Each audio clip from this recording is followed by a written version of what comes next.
اعوذ باللہ السمیع العلیم من الشیطان اللعین الرجیم بسم اللہ الرحمن الرحیم بدأت ببسم اللہ فی الدرس اولا تبارک رحمانا رحیما وموئلا وثنیت صلی اللہ ربی علی الردا محمد المہدى الى الناس مرسلا وعطرته ثم الصحابة ثم من تلاهم على الإحسان بالخير وبلا وثلثت ان الحمد للہ دائما وما لیس مبدوءا به اجزم العلا۔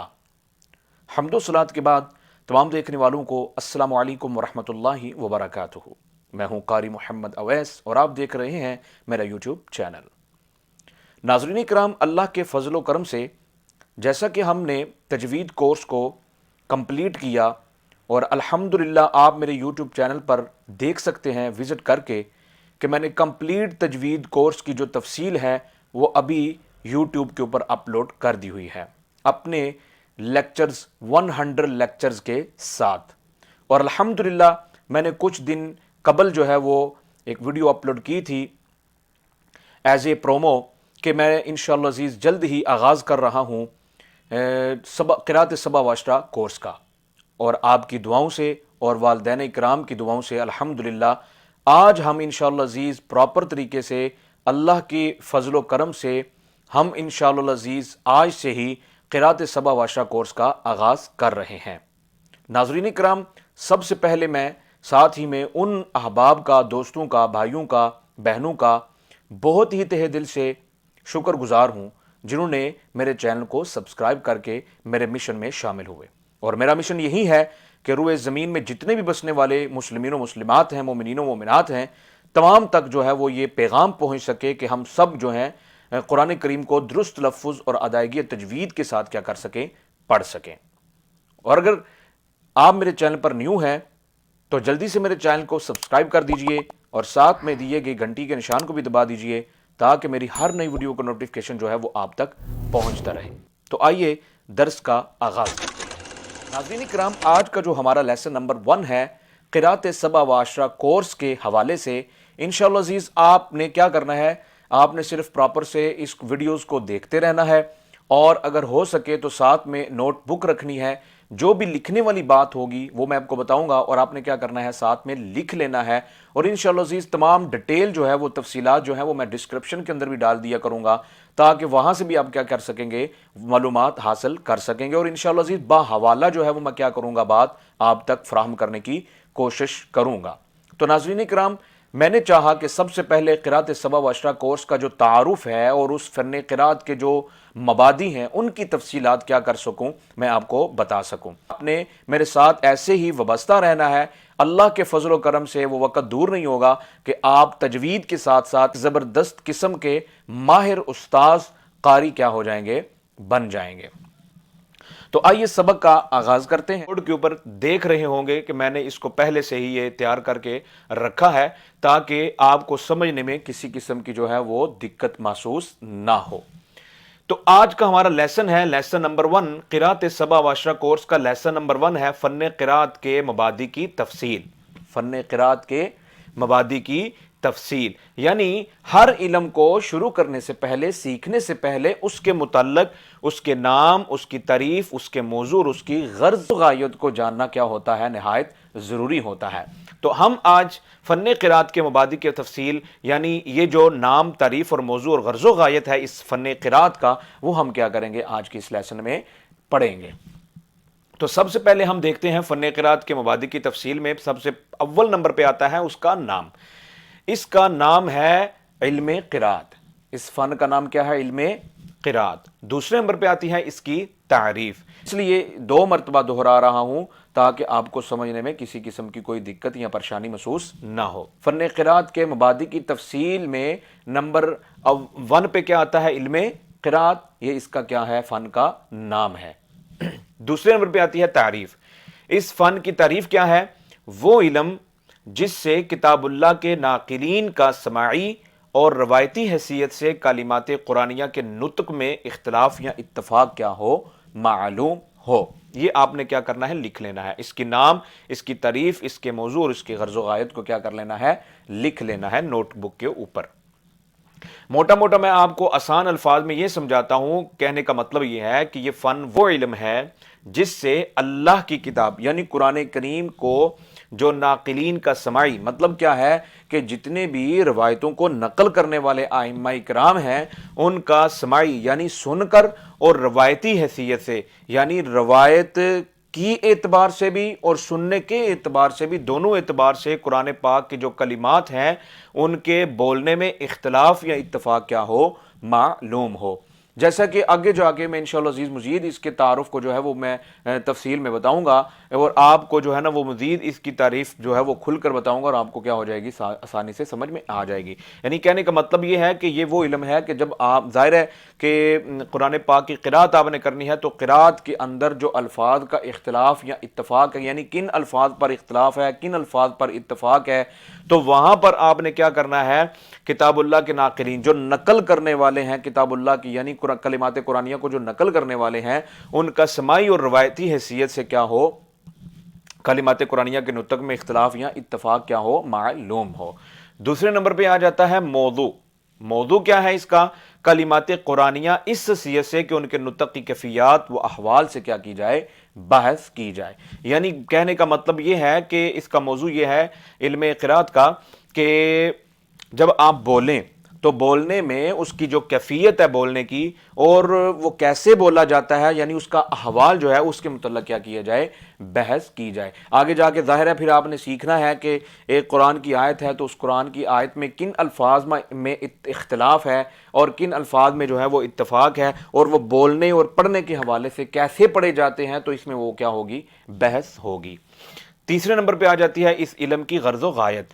اس علم کی غرض و غایت یہ ہے کہ قرآن کریم کو تحریف و تبدیلی سے بچانا، اور ائمہ قرات کی قرات کو جاننے کا نام کیا ہے، اس کی غرض و غایت ہے، فن قرات۔ ظاہر ہے جب آپ قرآن کریم کو قرات کے ساتھ پڑھیں گے تو پھر آپ کو پتہ ہوگا کہ فلاں ائمہ یعنی فلاں قرات کے جو امام ہیں ان کی یہ روایت ہے، فلاں امام کی قرات کی یہ روایت ہے، فلاں امام کی قرات یہ ہے۔ تو اس کو جب آپ جان لیں گے تو اس کا مقصد آپ کو ظاہر حل ہو جائے گا، آپ کو پتہ چل جائے گا۔ تو یہ پتہ کرنا ہی اس کی کیا ہے، غرض و غایت ہے۔ اس میں جب مہارت آپ حاصل کریں گے تو یہ مہارت ہی آپ کو اس سٹیج پر پہنچا دے گی کہ آپ کو معلوم ہو جائے گا کہ قرآن کریم کی جو قرات کی روایات ہیں، جو ائمہ کرام نے ائمہ قرات کے جو روایات کردہ روایتیں ہیں ان میں جب آپ کو مہارت ہو جائے گی، پتہ چل جائے گا کہ فلاں امام کی یہ قرات ہے، فلاں امام کی یہ قرات ہے، تو اس کا آپ کو مقصد کیا ہو جائے گا، پڑھنے کا حل ہو جائے گا، اور پھر آپ کو اس کے کیا ہوگا،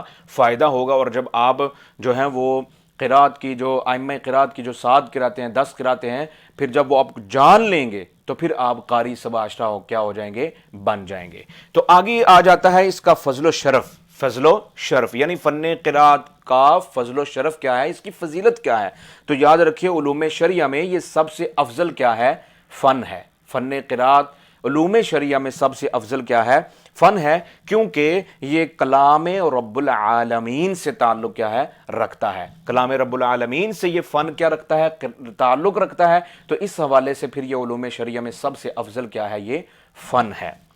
پھر آپ نے جاننا ہے کہ اس کو دوسرے علوم سے نسبت کیا ہے۔ فن قرات کی آپ نے تعریف، نام بھی جان لیا، تعریف بھی جان لی، موضوع بھی جان لیا، غرض و غایت بھی جان لی۔ اس کو آپ نے لکھنا ہے، ساتھ میں یاد بھی کرنا ہے، اور پھر جہاں سے آپ کو سمجھنا ہے وہاں سے آپ نے کیا کر لینا ہے، کامنٹ کے ذریعے یا ای میل کر کے مجھ سے کیا کر لینا ہے، آپ نے پوچھ لینا ہے۔ تعریف، موضوع اور غرض و غایت کے بعد آپ نے اس کا فضل و شرف جان لیا کہ اس کو علوم شرعیہ میں کیا فضیلت حاصل ہے، کہ یہ تمام علوم سے کیا ہے، افضل فن ہے۔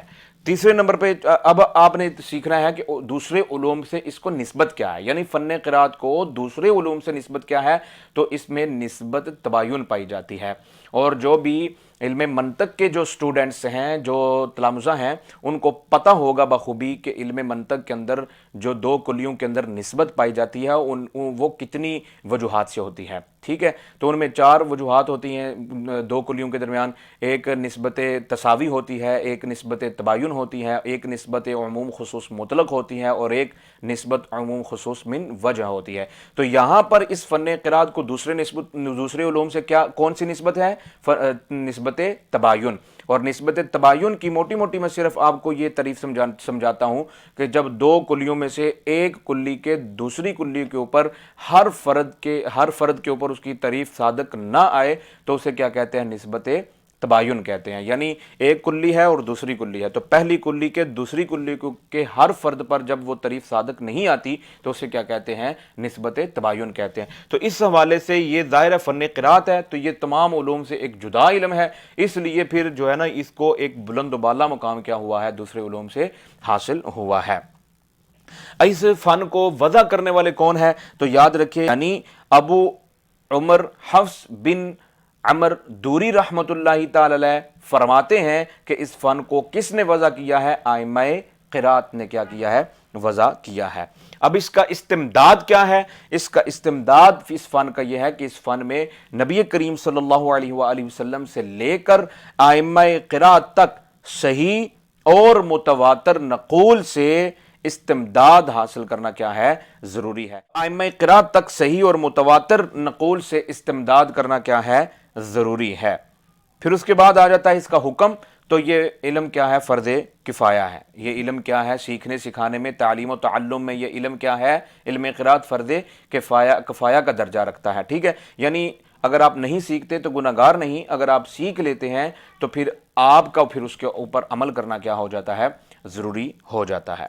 تو یاد رکھیے ان کے اندر مسائل، فن قرات کے اندر مسائل کسے کہتے ہیں؟ کہتے ہیں فن قرات میں مسائل یہ ہیں کہ قواعد کلیہ جیسے ہر الف منقلب عن الیا، وہ الف جو یا سے بدلا ہوا ہو تو وہاں پر امام حمزہ اور امام کسائی ان دونوں ائمہ کرام کے نزدیک کیا ہوتا ہے؟ ان میں امالہ ہوتا ہے. کہ امام ورش رحمت اللہ تعالی کا اس میں کیا وہ کیسے پڑھتے ہیں؟ ان کا یعنی قرات کے اندر صرف کیا چینجنگ ہوتی ہے مسائل کی؟ تو وہی آپ نے صرف سمجھنا ہے کہ ہر را مفتوحہ ہو یا مضمومہ ہو، یعنی وہ را جو مفتوحہ ہے یعنی جس کے اوپر زبر ہے، یا وہ را جس کے اوپر کیا ہے؟ پیش ہے، یا وہ را جس کے نیچے جو ہے وہ کسرہ اصلیہ ہے، یا یائے ساکنہ کے بعد ہو وہ را، تو وہ اس میں امام ورش کیا کرتے ہیں؟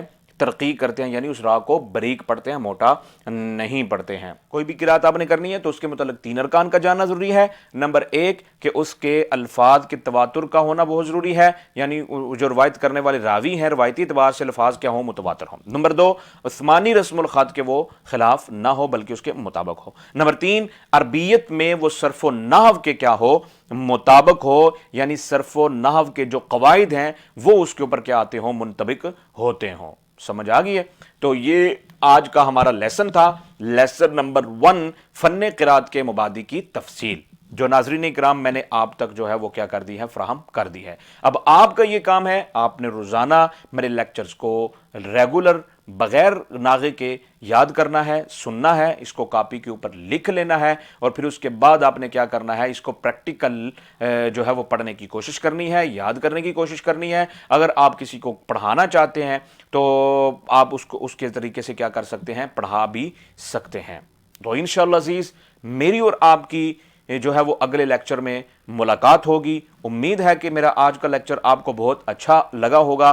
اگر پسند آئے، اچھا لگے میرا یہ انداز پڑھانے کا، تو جلدی سے جو ہے وہ آپ نے مجھے کامنٹ کر کے ضرور بتانا ہے، اور میرا حوصلہ افزائی بھی کرنی ہے، اور تعاون بھی کرنا ہے، اور دوسروں تک بھی شیئر کرنا ہے. انشاءاللہ العزیز میرا یہ اندر سے مشن ہے، میرے دل کی آواز ہے کہ آپ تک یہ درد پہنچ سکے. اس وقت جو ہے وہ 90-80% لوگ جو ہیں وہ قرآن پاک کو درست تلفظ اور ادائیگی تجوید کے ساتھ نہیں پڑھتے ہیں، اور بہت بڑے بڑے نامور مذہبی سٹیٹس پر وہ جو ہے وہ فائز ہونے کے باوجود بھی وہ قرآن پاک کی طرف ان کا لگن اور شوق نہیں ہے. انشاءاللہ عزیز ہم اس مشن کو آگے لے کر چلیں گے. انشاءاللہ عزیز اگلے لیکچر میں ملاقات ہوگی. مجھے دعا میں یاد رکھیے. اللہ حافظ. السلام علیکم ورحمۃ اللہ وبرکاتہ.